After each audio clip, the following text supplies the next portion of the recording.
Il n'y avait jamais eu auparavant quelqu'un d'autre qui, comme Jésus, avait porté le fardeau d'autres vies.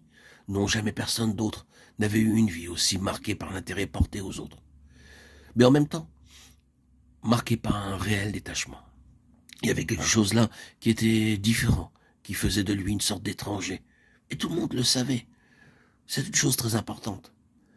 La vie chrétienne dans le Nouveau Testament est clairement montrée comme étant divine dans chaque aspect, divine dans sa naissance, divine dans sa pérennité, divine dans sa consommation, dans son élévation, oui, divine dans sa vocation.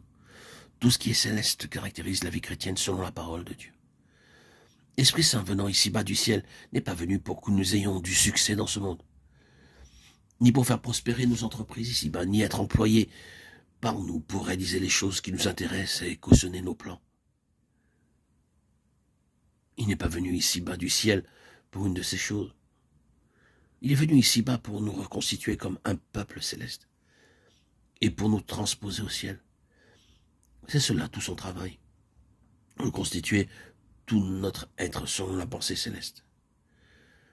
C'est ce qu'il veut obtenir. Si nous comprenons bien le travail de l'Esprit Saint dans nos vies, c'est le travail de Dieu dans nos vies.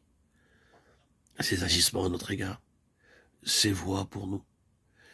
Si nous comprenons les manières de faire et le travail de l'Esprit, nous devrions voir que ce qu'il désire, ce n'est pas que nous fassions quelque chose d'ici-bas, dans cette vie, mais obtenir en nous ce qui est divin, nous constituer selon le modèle céleste. Il recherche ce qui est incorruptible.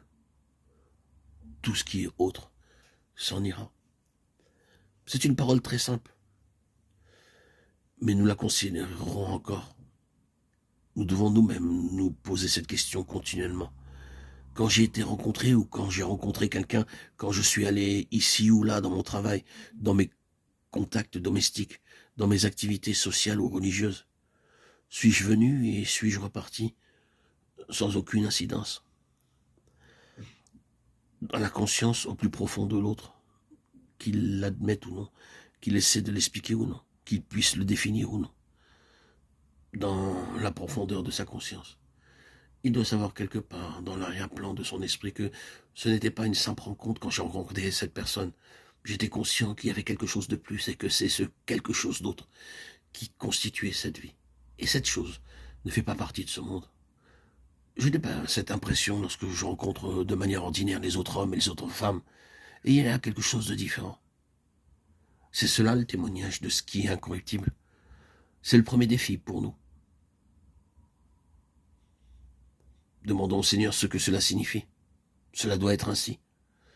Dans notre enseignement, dans nos réunions, dans tout notre comportement chrétien, il y a quelque chose de plus, c'est quelque chose de différent, d'incorruptible, mis en évidence par l'évangile de notre Seigneur Jésus, qui a annulé la mort et mis la vie et l'incorruptibilité en évidence.